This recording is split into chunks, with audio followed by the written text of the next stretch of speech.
창세기 11장 10절에서 26절까지 말씀을 봉독합니다. 창세기 11장 10절에서 26절까지입니다. 셈의 족보는 이러하니라. 셈은 100세 곧 홍수 후에 2년에 아르박삿을 낳았고 아르박삿을 낳은 후에 500년을 지내며 자녀를 낳았으며 아르박삿은 35세를 셀라를 낳았고 셀라를 낳은 후에 403년을 지내며 자녀를 낳았으며 셀라는 30세에 에벨을 낳았고 에벨을 낳은 후에 403년을 지내며 자녀를 낳았으며 에벨은 34세에 벨렉을 낳았고 벨렉을 낳은 후에 330년을 지내며 자녀를 낳았으며 벨렉은 30세에 르우를 낳았고 르우를 낳은 후에 209년을 지내며 자녀를 낳았으며 르우는 32세에 수룩을 낳았고 수룩을 낳은 후에 207년을 지내며 자녀를 낳았으며 수룩은 30세에 나홀을 낳았고 나홀을 낳은 후에 200년을 지내며 자녀를 낳았으며 나홀은 29세에 데라를 낳았고 데라를 낳은 후에 119년을 지내며 자녀를 낳았으며 데라는 70세에 아브람과 나홀과 하란을 낳았더라. 아멘. 본문에 보면은 셈에서 아브람까지의 족보를 얘기하고 있습니다. 이 족보를 읽다 보면 좀 따분해 보이죠? 여러분들이 이 성경을 읽을 때에 정말 이 성경을 읽으면서 또 들으면서 정말 감동받았다. 좀 큰 은혜가 느껴진다. 라는 사람 있습니까? 아무도 없을 거예요. 그냥 누가 몇 세에 누구를 낳고 또 몇 세 동안 자식을 낳다가 죽었다. 또 누가 누구를 낳고 또 몇 세까지 자식을 낳다가 죽었다. 그것이 반복돼요. 근데 이러한 따분해 보이는 이 성경 구절 속에 중요한 세 가지의 교훈이 담겨져 있습니다. 그게 첫째는 노아의 자손들 중에 특별히 경건한 자손들을 분리해서 따로 관리하기 시작되었다라는 얘기고, 두 번째는 사람들의 수명이 보통 900세 이상 살았었는데 단축시킴으로 상황과 그 원인이 무엇인가라는 것을 우리가 알게 되고요. 셋째는 창세기 3장에서 약속한 복음적 구원의 약속, 좀 더 구체적으로 그 복음적 구원의 약속이 드러나기 시작한 게 본문의 이야기입니다. 그럼 이제 차례대로 살펴보면 하나님은 첫 번째 당신의 백성을 분리하기 시작했다라고 합니다. 당신의 백성들을 어떻게 해요? 분리했다. 본문의 족보는 하나님께서 택한 한 사람, 그 사람을 향하여 이 10대, 10대의 족보가 이어지는데 그 마지막 목적지가 아브라함이었어요. 아브라함을 향하여 초점이 모아지는 모습을 보여준 게 본문인데, 아브라함은 하나님께서 인생들을 은혜로 구원하신다고 약속한 창세기 3장의 약속이 구체적으로 드러나는 그 시작이 아브라함 때부터 구체화되기 시작합니다. 아브라함의 자손 중에 메시아가 오시고 그의 후손들이 그 메시아를 전파할 선민이 되는데 그 아브라함이 그 타임에 등장하게 된 거죠. 그러면서 당신의 백성들을 분리하는 과정 속에 몇 가지가 있는데, 첫 번째는 하나님의 역사는 인물 중심이다라는 겁니다. 택한 백성의 족보는 아브라함을 통하여 만들어지는데 본문의 족보는 노아에서부터 아브라함까지 10대의 계보가 내려지는데 그 목표는 아브라함이에요.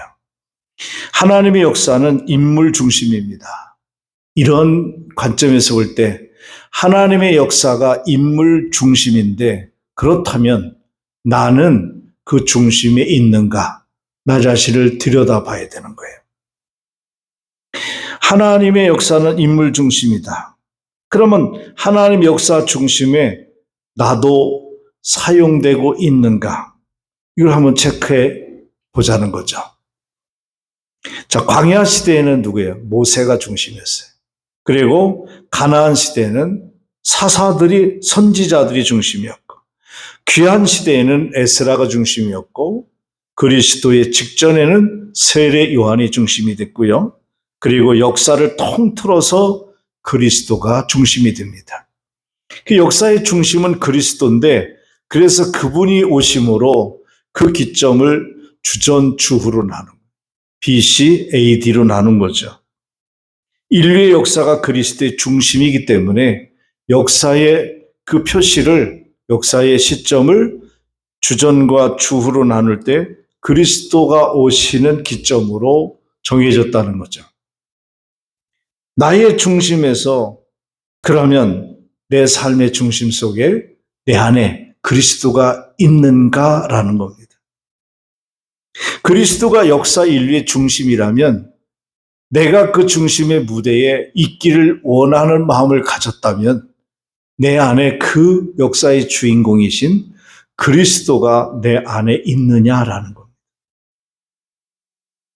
그리고 예수 그리스도가 역사의 중심의 주전주후로 나눠진 것처럼 내 인생에 그리스도를 믿기 전과 예수 그리스도를 영접하여 그리스도인이 되고 난 이후에 내 삶은 달라졌어야 한다는 겁니다. 그리고 나는 그러한 그리스도의 머리가 되신 교회의 중심에 섬기고 있는지 자신이 교회 생활과 봉사의 사역을 한번 점검해 보시길 바랍니다. 세상에는 한 사람을 중심으로 하지만 교회는 그렇지 않습니다. 여러 사람이 중심의 인물이 될 수 있습니다. 사람의 몸의 지체 중에 얼굴을 다 이렇게 십자가를 거보면 중심에 코가 돼요.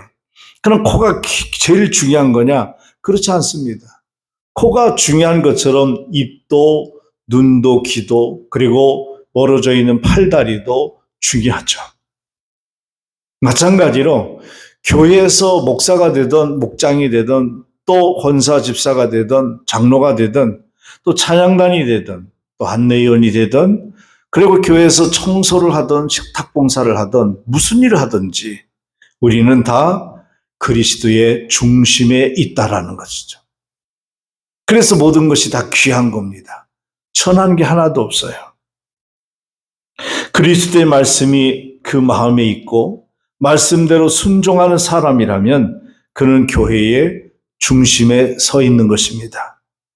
그가 오늘 무슨 일을 하고 있든지 사회적으로 어떤 지위에 있든지 간에 하나님의 역사를 만들어가는 사람이라는 겁니다. 그러니 여러분은 당당해도 됩니다. 당당하게 살아도 괜찮습니다. 두 번째는 하나님은 그들을 아십니다.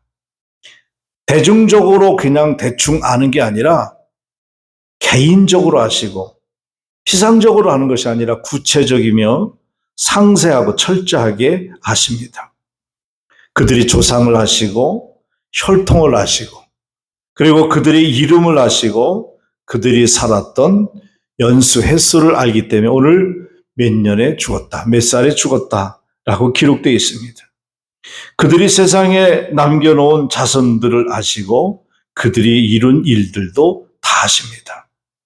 그럴 때 하나님은 이렇게 모든 인생을 다 안다고 할 때에 과연 하나님은 나를 어떤 사람으로 알고 있을까요? 나는 하나님께 어떤 사람일까요? 저와 여러분이 진정한 그리스도인 하나님의 사람으로 알려지기를 축복합니다. 세 번째는 하나님을 이렇게 분리시키십니다. 하나님은 노아의 아들 중에서도 셈의 아들 중에서도 아르박삭의 아들 중에서도 셀라의 아들 중에서도 에벨의 아들 중에서도 벨렉을 이렇게 10차례나 계속해서 분리시킵니다. 그 당시에 수많은 인생들이 태어났습니다. 그런데 그 중에 유일하게 하나님은 이렇게 셈을, 아르박삿을, 셀라를, 에벨을, 벨렉을, 그리고 결국 열대까지 올라가서 아브라함을 따로 구별하셨습니다. 그 아브라함과 언약을 맺으시고 그 후손으로 이스라엘 민족을 만드사 세상을 구원하는 도구가 되게 하신 거죠. 그런데 하나님의 도구가 되는 첫 단계는 뭘까? 바로 세상과의 분리입니다. 성도라는 뜻은 죄된 세상과 분리되어 사는 사람을 말합니다. 하나님은 성도가 진리도 없고 의도 없고 추구도 선함도 목적도 없는 불신자와 분리된 삶을 살기를 원하십니다. 그래서 하나님은 거기서 분리된 사람을 모아놓고 그 사람들을 일컬어 성도라 이렇게 말한 겁니다. 네 번째는 하나님은 그들을 축복의 도구로 사용하셨습니다. 하나님은 세상과 분리된 그들을 세워 하나님께서 세상에 선포하시는 은혜로운 언약의 선포자로 삼으려 하신 것입니다. 우리가 부름을 받은 것은 그래서 복된 것입니다. 순종하고 따르면 자동으로 복을 받으며 이유를 달고 거역하면 항상 책찍을 맞았습니다. 우리는 하나님의 사랑과 축복을 전하는 일을 위해 선택받은 사람들입니다. 이것은 행운이요 특권입니다. 그런데 이스라엘의 이 복된 사명을 감당하지 않음으로써 결국에는 그들을 버리셨고 다른 이방인들을 세워 그 일을 하게 하셨는데 로마서 11장에 보면 바울은 이런 얘기를 했어요. 원 감람나무가 열매를 맺지 아니하므로 다른 가지를 접붙여 열매를 맺게 하셨다 그랬습니다. 그 접붙임을 당한 자가 바로 우리입니다. 우리는 본래 아브라함의 자손이 아니었죠. 그러나 이스라엘이 그 일에서 밀려남으로써 우리가 대신 쓰임을 받게 된 것입니다. 그러니 우리는 때를 얻든지 못 얻든지 이 복음을 전하는 일에 최선을 다해야 됩니다. 큰 두 번째로 본문에서는 인간의 생명이 단축되는 과정을 보여줍니다. 하나님은 노아 때에 인간의 범죄로 인하여 홍수를 내릴 것을 말씀하시면서 그의 날을 120년이 되리라 라고 얘기합니다. 그들의 날을 120년이 되리라. 어떤 성경학자는 이 말씀을 노아의 홍수를 내리면서 말씀하실 때 그들의 날을 120년이 되리라 하는 말씀을 문자적으로 보면서 120년 뒤에 홍수가 온다라는 말씀이라고 해석하는 분도 있습니다. 그러나 그렇지 않습니다. 여기서 120년이라는 이 말은 인간의 수명이 120년으로 단축될 것을 하나님은 말씀하셨어요. 그때 사람들의 수명은 거의 90세 이상이었습니다. 노아가 95세에 죽습니다. 아담은 930세. 무드셀레가 제일 장사했는데 969세라 그랬잖아요. 900살 때의 인물로 마지막 인물이 노아입니다. 그리고 나서 아브라함이 나타나기까지 인간의 수하는 차례차례 짧아져서 120년을 향하여 하향하는 것을 볼 수 있습니다.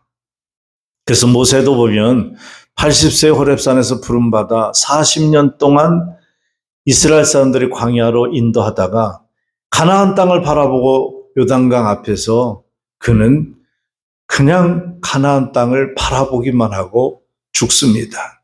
그때 모세가 죽을 나이가 120세였습니다. 하나님께서 노아에게 너희들이 인간의 생명이 120세가 되리라 했을 때에 노아의 홍수 이후에 사람들의 수명은 평균 120세가 되었던 것이죠. 이렇게 하나님 말씀은 1.1에 잘못된 것이 없습니다. 수명의 단축과 함께 체력도 120세로 줄어든 거고 또 지적 능력도 저하돼서 자꾸 나이 먹으면 깜빡깜빡 잊고 그 다음에 치매도 오고 그러는 겁니다. 그리고 도덕성과 영성도 저하되기 시작했습니다. 오늘 짓는 우리의 죄는 우리의 자신의 생명을 상하게 한다는 것을 알아야 됩니다.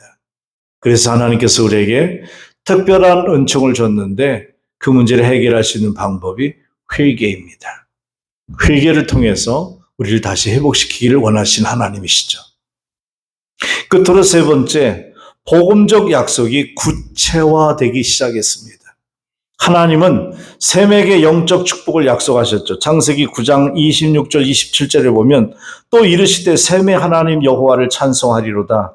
가나안은 셈의 종이 되고 하나님이 야벳을 창대하게 하사 셈의 장막에 거하게 하시고 가나안은 그의 종이 되게 하시기를 원하노라 하였더라 하신 것은 셈이 받은 영적인 축복과 셈의 종교적 역할이 얼마나 크다는 것을 예언하고 있습니다. 여러분, 이 말씀은 셈이 하나님의 여호와를 찬송할 때에 가나안은 셈의 종이 되고 그리고 야벳을 하나님이 크게 창대했는데 그 야벳이 이 셈의 장막에 거하게 하셨다. 그러면 이 셈이 얼마나 크고 엄청난 축복을 받았는지를 우리가 짐작하게 됐죠. 셈에게 하셨던 그 약속을 10대까지 이어가다가 등장한 인물이 아브라함이에요.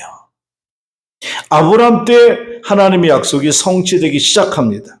본문에 아브라함의 족보가 나오는데 그 아브라함은 천하 만민을 복되게 하기 위하여 선택을 받습니다. 그래서 아브라함의 출현은요, 곧 복음적 예언의 성취가 시작된 것을 알리는 계기가 됐습니다. 우리는 흔히 구약은 율법이고 신약은 복음이다 그렇게 구분하잖아요. 그러나 여러분 구약 시대든 신약 시대든 율법 시대든 복음 시대든 오직 예수님을 오직 하나님을 믿음으로 구원을 받습니다. 그리고 그 믿음은 은혜로 받은 선물입니다. 우리가 하나님께 선물 받은 것 가지고 그것으로 구원을 얻는 거예요. 창세기 3장에 아담과 하와가 선악과를 따먹고 갑자기 두려워서 무화과 나무 잎을 엮어서 자기 벌거벗은 몸을 가렸습니다. 그때 하나님은 그들을 찾아가셔서 가죽옷을 지어서 입힙니다. 그 가죽옷은 가시와 엉겅퀴로부터 피부를 보호하고 부끄러움을 가려주는 좋은 옷입니다. 나무 이파리로 가렸다 해도 조금 그 억센 가시나 가지에 찔리면 나무 이파리 찔려서 우리 몸이 상할 수 있죠. 그리고 말라비틀어서 흐트러지면 결국 어떻게 됩니까? 결국 내 벌거벗은 몸이 드러나는 부끄러움을 겪게 되는 겁니다. 그래서 하나님은 우리에게 완벽한 가죽옷을 지어 입혔던 것이죠. 근데 이 사건에서 아주 의미심장한 예언이 있는데 그것은 죄인들을 구원하기 위해서 죄 없는 그리스도가 대신 죽으시고 그 공로로 우리를 보하여 덮어주신다는 예언이었습니다. 그리고 그 일을 성취하려고 아브라함을 선택하여 이를 착수하는 모습을 오늘 본문에서 우리는 보게 됩니다. 우리는 아브라함의 의인이어서 택함받은 것이 아니라는 것을 보게 됩니다. 이삭은 아주 유약하고 우유부단한 사람이었는데 그 아버지인 아브라함의 언약 때문에 복을 누리게 된 것을 보게 됐죠. 야곱은 말도 못해요. 더욱 형편없는 인격자임에도 하나님의 은혜로 구원을 얻게 됩니다. 야곱이란 사람은 속이고 가로채고 거짓말을 잘한 사람이었어요. 그는 자기의 소원을 성취하려고 별짓을 다 했습니다. 그는 형의 장자권을 축복을 빼앗아가지고 형이 자기를 죽일까 봐 멀리 도망쳐 살다가 거기서 온갖 재주를 부려 20년 동안 잘 살았어요. 상당한 재물과 자식들과 아내들을 데리고 고향으로 돌아옵니다. 그가 돌아오는데 형이 400명을 군사를 갖다가 그 다음 매복시켜서 그들을 잡으러 온다는 말을 듣고 절망에 빠집니다. 그는 재산과 자식들, 부인들을 다 보내고 약복강 나루에서 혼자 고민에 남아 빠졌을 때에 누가 자기에게 오는 거예요. 그래서 형이 자기를 죽이려고 보내 자기구나 라고 생각해서 죽을 힘을 다하여 그 상대와 싸웁니다. 그런데 그는 강한 힘을 가지고 야곱을 단번에 쓰러뜨리고 그리고 그에게 환도뼈를 꺾어뜨림으로 야곱의 자만심을 꺾어지게 하는 하나님의 사자였습니다. 그러면 하나님은 왜 야곱을 그렇게 오랫동안 밤새도록 싸우게 했을까요? 야곱의 한계를 깨닫게 하기 위함이었습니다. 야곱이 한계를 느끼고 나서 결국 내 힘으로는 살 수 없구나. 내 힘으로는 아무것도 할 수 없다는 것을 깨달았을 때 그때 야곱의 신앙은 참신앙으로 시작된 것입니다. 우리가 내 힘으로 아무것도 할 수 없다고 내 힘으로 감당할 수 없는 일을 봉착했을 때 그것은 불행이 아니라 그때 비로소 우리를 하나님을 찾게 되고 하나님을 의지하고 하나님을 믿게 될 때 우리의 참된 신앙이 시작되는 것입니다.